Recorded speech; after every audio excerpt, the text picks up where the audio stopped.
now it's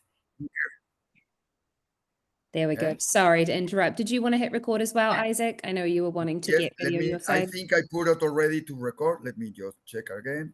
Oh, yes, I see. All right, you've Yes, got 10 minutes. You can start If the it can be interview. a little bit more, it will be incredible, Montana.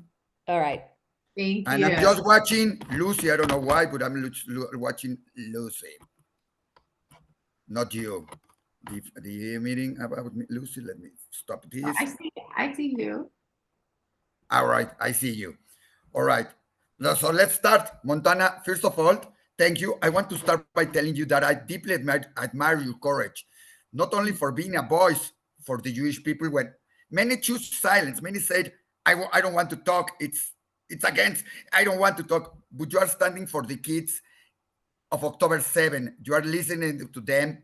You give them dignity and you bring their story to the world to show that it's true what's happened. So it's not just activism what you are doing. It's a moral leadership. I'm honored to speak with you, and I hope it will take a little bit more than 10 minutes, but that's okay.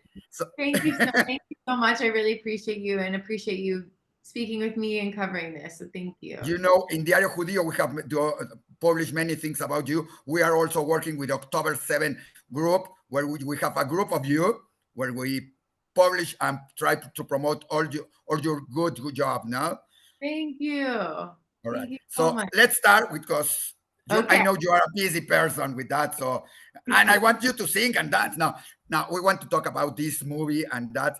And so I want to ask you, first of all, after doing this movie, what stayed with you the most after being with these children? What was the moment, a phrase, or even a look that you will never forget about being with these kids? Let's just remember that these kids are kids that were kidnapped and kids that lost their parents in this horrible day. Yes, no, these kids are so incredible. It's even hard to put into words about how I feel about them. You know, they went through the unimaginable, the unthinkable, the most horrible things that you could think of. You know, one of the boys wrote to him how to witness both his parents get murdered right in front of him, and then had to hide under his mother's dead body for over an hour so Hamas would think that they're dead, think that he was dead. Another young girl, Ellie Dawn, Hamas murdered her sister right in front of her and then took her mother's cell phone, started a live stream on her mom's Facebook for the entire world to see what they were doing, kidnapped her father, were joking with her, saying they're going to bring him back, then told the rest of the family that they stay in the kitchen, don't move, or they're going to kill them. You know, just so many things. And then they murdered her father in captivity. There was proof of life of him originally. And when we filmed this, there was still hope that he was coming home.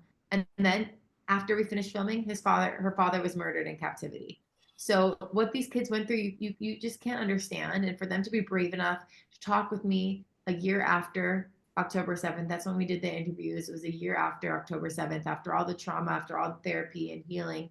And not all of them say the same thing. None of them are going to be fully healed or even start really their healing journey until the rest of the hostages are home. And all of them still want peace. All of them still want unity. All of them still want pray for love and hope. And that was always so inspiring to me and continues to inspire me every day. And I promised these kids that I was going to do everything I could to make sure that the whole world hears them and sees what happened to them. And I'm so grateful Paramount, wasn't just giving them a chance in the US, is now giving them a chance all around the world for people everywhere to hear from them, to know what happened to them. I also donated all my proceeds to the children. So anything that I received from this documentary went directly to the kids and their families. That was really important to me. And these kids deserve the world. No amount of money could ever make up for what happened to them, or nothing, really nothing can ever make up for what happened to them. But we all owe it to them to do everything we can and to make sure that people hear them. Thank you, Paramount. Thank you for that. It's very hard. We got already 2 times here in Mexico, some of these kids in Mexico, to have them. You cut out for a second. Isaac? Do you guys still see me? You could just give him 1 minute in case he comes back. You guys see me, right? Yeah, you're fine. It's definitely on interview. Oh, there he is. Many survivors. You cut out for a second, but you said you've had some of the kids come to Mexico. Yes, there were some kids here in Mexico. We talked with them. We were with them. We tried to make them beautiful moments here in Mexico, also to bring the families there. So it's incredible what you are doing on Paramount, and thank you, Paramount, and you for bringing these stories to life and and the compromise to tell all the world to know what happened that day that nobody will think. And today is a hard day for us also in the Jewish world. Today died the little kid that was her mother and her family were attacked in a terrorist attack in Israel, and today the baby died. So another hard moment there. So I wanted to ask you: you are a granddaughter of Holocaust survivors.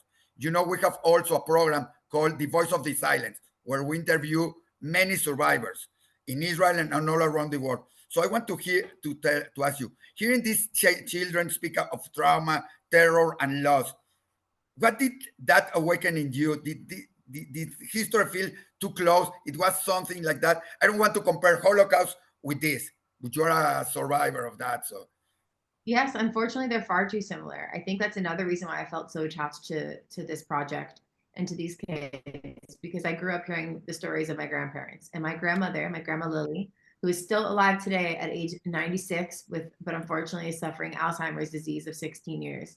But my grandmother was 13 years old when she was taken to Auschwitz. 13 years old when she had to witness her mother get beaten up to basically her death and then dragged to the gas chambers for her actual death. She witnessed the unimaginable. And I always wondered how she came to the United States without her family, without anything, and built such an amazing life for herself. Same with my Zadie, with my grandpa. Unfortunately, he passed away at age 97, 5.5 years ago. But they were both the most incredible people in the world. And I always wondered how they had so much love inside of them and so much hope and so much care for other people. And I said this earlier in another interview, but I'll say it again. They instilled it in my mom, who instilled it in me you love people for their kind hearts and good souls, not their race, not their religion. And honestly, hearing these kids share their testimonies reminded me a lot of my grandparents and a lot of, especially my grandma.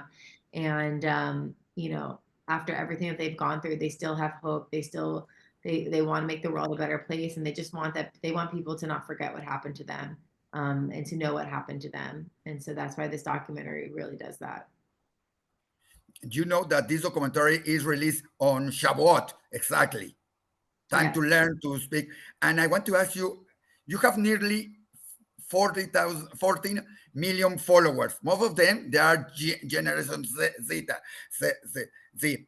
What do you think it's the most important way to reach these people, to know what is happening in Israel, what happened with these kids in Israel? You have a role in shaping memory, awareness, truth, and also you are risking. For many will say you are risking, and you are one of the most prominent voices about talking about October 7 and what happened in Israel and the Holocaust. What is your role? What happened on October 7th was the deadliest day of Jews since the Holocaust. It was the deadliest day of Jews since the Holocaust. It is my responsibility. It is my duty as the grandchild of Holocaust survivors to do this. But it's not just my responsibility. It should be everyone's responsibility. When I made a Holocaust educational docuseries called How to Never Forget that I released way before October 7th, and it's on my YouTube channel. And the amount of people who didn't even know about the Holocaust, Holocaust education isn't taught in every school in every country. So you'd be shocked about how many people just don't know about the Holocaust. But also the Holocaust, the Nazis tried to hide what they did, right? They tried to hide what we did, even though in the textbooks we have all the proof in the world. But Hamas didn't try to hide what they did. They don't try to hide what they do. Everything was filmed, everything was documented. They make it very loud and clear what they want and how they want it. It's not a question, but there's still so much denial. There's still so much propaganda. And then for the children specifically, they're not talked about enough. I felt like the media wasn't speaking about the children enough. And me, with having such a connection to children and having these platforms and having the younger generation follow me, I really felt they needed to hear from kids at their own age. And I think still, if parents are, watching this or listening to this, kids, the parents should not be nervous about their kids watching this. Kids need to see this. It should be mandatory viewing. and should be required for all kids to watch this. It's told by kids ages 11 to 17. And I think they will relate to it more hearing directly from them. And that way they can go back to their classmates in school and have conversations with people about what they saw, because it's being talked about in middle schools, in high schools, in colleges. And anti-Semitism is starting in the middle schools. It's not just in the colleges, as we've all seen. So this is very, very important that every young teen, adult, and of course, everyone watches it. You said about everyone, and that's important. This is not, this movie and all this problem is not only for Jews. It's not talking about Jews. It's for all the humanity, like some years happened. So how to reach these young people, Christian, non-Jewish, and all the people around, because it's like nothing happened. Now it's giving less importance to that. We are 600 days away from what happened. How to reach young people and non-Jewish people.